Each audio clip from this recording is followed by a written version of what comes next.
Seoul, ये शहर जितना चमकता है उतना ही गहरा इसके अंदर का अकेलापन है। लोग कहते हैं कि बारिश की बूंदें आसमान से गिरती हैं, पर मैंने हमेशा महसूस किया है कि ये शहर के उन लोगों के आंसू हैं जिन्हें कोई देख नहीं पाता। मेरा नाम जी हून है। मैं एक चित्रकार हूँ। मेरी दुनिया उन रंगों में सिमटी है जो मैं अपनी आंखों से देखता हूँ। सियोल का सबवे स्टेशन भीड़ भाड़ है, लेकिन जी हून का ध्यान केवल एक और है। वह रोज उसी ट्रेन से आती है, शाम के 6:45 बजे। वह हमेशा उस खिड़की वाली सीट पर बैठती है। उसके हाथ में एक वायलिन केस है। वह उसे इतने प्यार से पकड़ती है जैसे वह कोई वाद्य यंत्र नहीं बल्कि उसका कोई बहुत पुराना राज हो। आज भी वह आई है, भीगी हुई, ठंडी और उतनी ही खामोश। जी हून उसे चुपचाप देख रहा है। वह अपनी स्केचबुक खोलता है। वह उसे नहीं देख रही। वह खिड़की के बाहर गिरती बारिश को देख रही है। उसकी आंखें नम हैं। ट्रेन की गति धीमी होती है। लाइटें झिलमिलाती हैं। मैंने आज कोशिश की कि मैं उसका चेहरा न बनाऊं। मैं बस ये समझने की कोशिश कर रहा था कि वह क्यों नहीं रोती, जबकि उसकी आंखों में पूरा एक समंदर है। अचानक उसने अपनी आंखें बंद कर लीं। वह बारिश की आवाज को सुनने की कोशिश कर रही थी, जैसे वह संगीत ढूंढ रही हो। तभी मुझे समझ आया, वह सुन नहीं रही है, वह महसूस कर रही है। मैं उसके चेहरे को भांप गया। उसके उदासी के पीछे गहरा राज छुपा है, और अंततः पता लगा लिया कि वो सुनने की शक्ति खो रही है। और जब वो सुन नहीं सकेगी तो उसकी दुनिया खत्म हो जाएगी। वो वायलिन को कैसे धुन देगी? इसलिए वो धीरे धीरे मौत की तरफ बढ़ रही थी। हमने सोच लिया उसे एहसास दिलाएंगे, बिना सुने भी जिंदगी हसीन हो सकती है। ट्रेन रुकने वाली है। जी हून तेजी से एक पन्ना फाड़ता है और स्टेशन उतरते समय उसके पास से गुजरता हुआ उसे वह पन्ना थमा देता है। मैंने अपनी पूरी रूह उस कागज पर उतार दी थी। मैंने उस पर लिखा, आपकी धुन सुनने के लिए मुझे कानों की नहीं, दिल की जरूरत है। वह चौंक गई। ट्रेन चल पड़ी। जैसे ही दरवाजा बंद हुआ, मैंने खिड़की से देखा। उसने वह कागज धीरे से अपने सीने से लगा लिया और पहली बार उसके चेहरे पर एक फीकी लेकिन सुकून भरी मुस्कान आई। उस रात मुझे पता था, मेरी डायरी का पहला पन्ना आज लिखा गया है। एक खामोश संगीतकार और एक रंगहीन चित्रकार की कहानी बस शुरू ही हुई थी। अगले कुछ दिनों तक हम उसी ट्रेन में रोज मिले।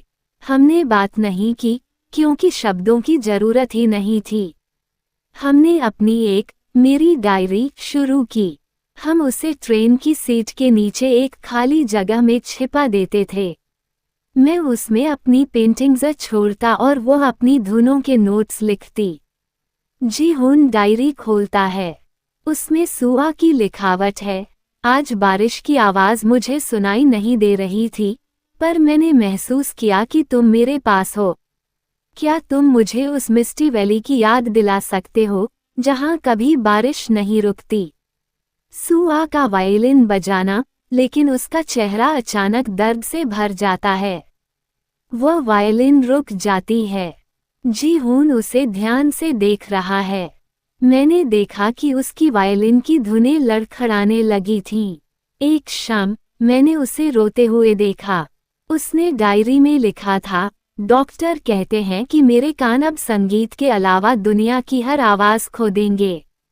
मैं उस धुन को कैसे पकड़ कर रखूंगी जो मेरा वजूद है। उस दिन मुझे लगा कि मेरी पूरी दुनिया उजड़ रही है। मैंने अपनी डायरी में लिखा, तुम्हारी आवाज मेरी रूह में है। अगर तुम सुन नहीं सकती, तो मैं तुम्हें दुनिया की हर धुन को रंगों में बदल कर दिखाऊंगा। मैं भी सुन नहीं सकता, पर मैं सब कुछ महसूस कर सकता हूँ। सुआ, तुम्हें धैर्य नहीं छोड़ना चाहिए। जी हून का स्टूडियो। वह सुआ के लिए पेंटिंग्स बना रहा है। वह सुआ को पेंटिंग दिखाता है। सुआ की आंखें चमक उठती हैं।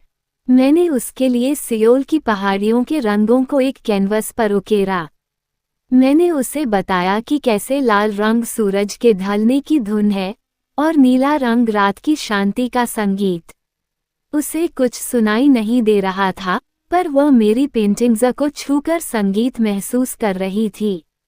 हमारा प्यार अब कानों का मोहताज नहीं था। ट्रेन का सफर। सुआ का सिर जी हुन के कंधे पर है। वह बहुत कमजोर दिख रही है। बाहर कोहरा बढ़ रहा है। बीमारी उसे धीरे धीरे मिटा रही थी।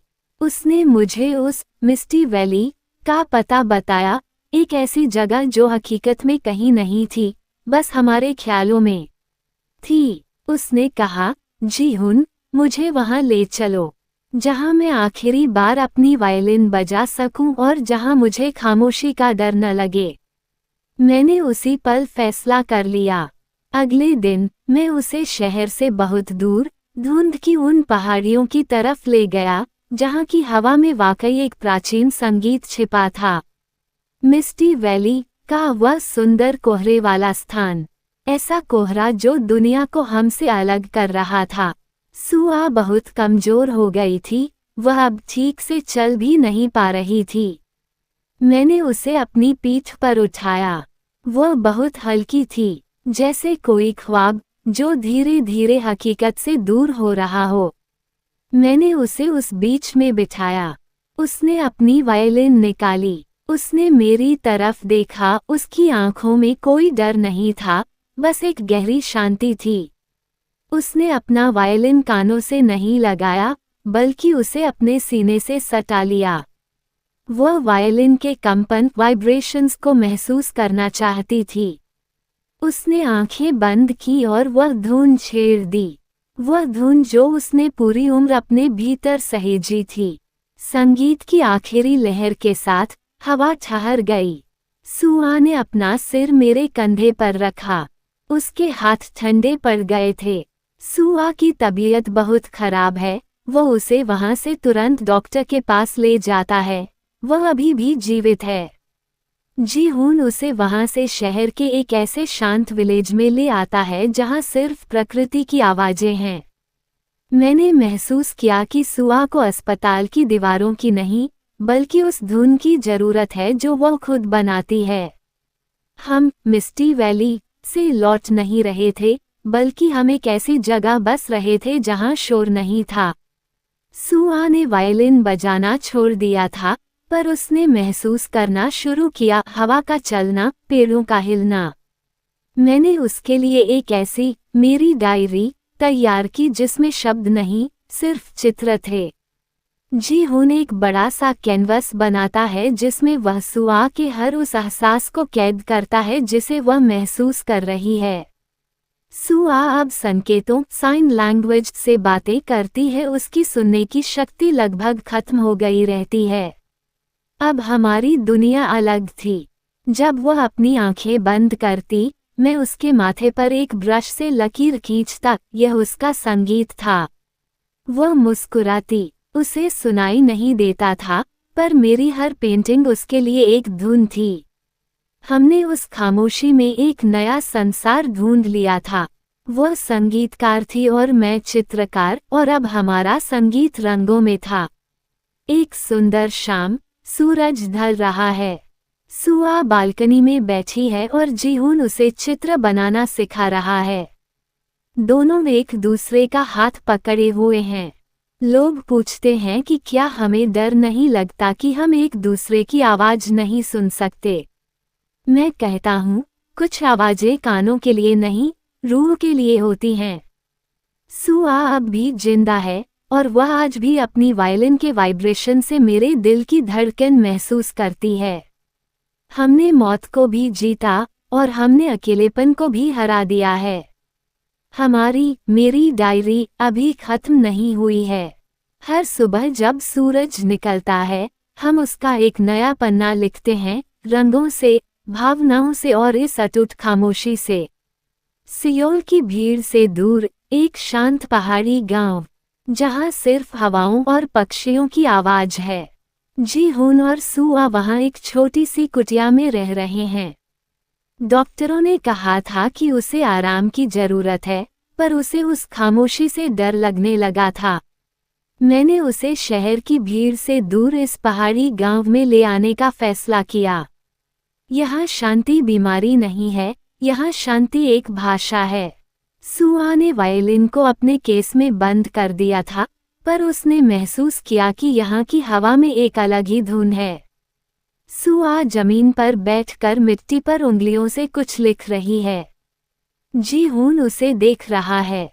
वो अब पेंटिंग ब्रश का उपयोग नहीं कर रहा, बल्कि अपनी उंगलियों से रंगों के साथ प्रयोग कर रहा है। मैंने देखा कि वह अब पेंटिंग कर रही थी। वो रंगों को शब्दों की तरह इस्तेमाल कर रही थी। मैंने एक दिन उसे ब्रश पकड़ना सिखाया, तो उसने अपनी वायलिन वाली कलाकारी उस कैनवस पर उतार दी। जो धुनें वह बजा नहीं पा रही थी, उन्हें वह रंगों में ढाल रही थी। मैंने उसे हिलाते हुए नहीं, बल्कि रंगों के साथ धुन बनाते देखा था। जी-हून एक पुराने लकड़ी के बॉक्स को वायलिन के वाइब्रेशन के साथ जोड़ता है, ताकि सुआ उसे छूकर संगीत को महसूस कर सके। ये दृश्य बहुत भावुक और सकारात्मक है। मैंने उसके वायलिन के लिए एक छोटा सा बदलाव किया। मैंने उसके केस के साथ एक लकड़ी का बोर्ड लगाया जो संगीत के हर कंपन को सीधा उसके हाथों तक पहुंचाता था। उस दिन जब उसने पहली बार वायलिन की तार छेड़ी, तो उसके चेहरे पर जो मुस्कान आई, वह सियोल की सारी चमक से ज्यादा कीमती थी। उसने केवल बजाया नहीं, उसने संगीत को अपने भीतर महसूस किया। धीरे धीरे वक्त गुजरता गया और सुआ के स्वास्थ्य में सुधार आने लगा। वो अब बिल्कुल स्वस्थ थी और मेरे साथ बहुत खुश थी। उसके चेहरे से सारे गम मिट चुके थे। एक दिन जब सुआ सोकर उठी तो उसके कानों में चिड़िया की चहचहाने की आवाज आने लगी। उसने जी-हून से कहा, मुझे चिड़िया की आवाज क्यों सुनाई दे रहा है? जी-हून तुरंत खिड़की के तरफ भागता है। सच में बहुत सारी चिड़िया वहां डाल पर बैठी थी।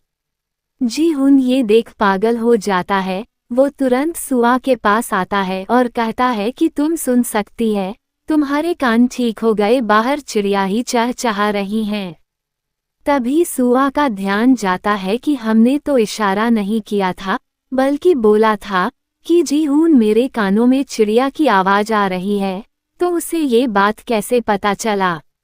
सुआ जी-हून से पूछती है, तो जी-हून कहता है कि मैं सुन सकता हूँ, पर मैंने उस दिन फैसला कर लिया था कि जिस दिन तुम अपनी आवाज खोने के डर से अपने आप को खत्म कर रही थी, मैं सब कुछ जान लिया था ट्रेन के आते जाते उस सफर से। जी-हून के इस त्याग और साहस भरे कदम से सुआ की जिंदगी लौट आई थी, नहीं तो इस मतलबी दुनिया में दूसरे के लिए कौन जीता है। शाम के वक्त रोज दोनों कुटिया के बाहर सुआ वायलिन बजाता है और जी-हून उसके पास बैठकर स्केचिंग कर रहा होता है। दोनों के चेहरे पर एक गहरी संतुष्टि है।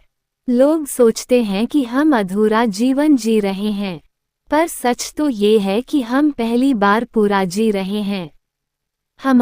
मेरी डायरी में अब दर्द के पन्ने कम और उम्मीदों की तस्वीरें ज्यादा हैं। सुआ अब केवल संगीतकार नहीं है, वह अब खुद एक धुन है, धैर्य और प्यार की धुन। हमारी यह यात्रा खत्म नहीं हुई है, ये तो बस उन राहों पर चलने की शुरुआत है, जहां संगीत सुनाई नहीं, बस महसूस किया जाता है। आज सियोल की यादें धुंधली हो चुकी हैं, पर हमारी मोहब्बत और भी साफ नजर आती है। ये कहानी हमें सिखाती है कि हमें हार नहीं माननी चाहिए। कहानी आपको कैसी लगी कमेंट करके बताएं। कहानी अच्छी लगी हो तो लाइक एवं शेयर करें और चैनल को सब्सक्राइब करें ताकि अगली कहानी का अपडेट सबसे पहले आपको मिले। आप सब अपना ख्याल रखिएगा। अलविदा।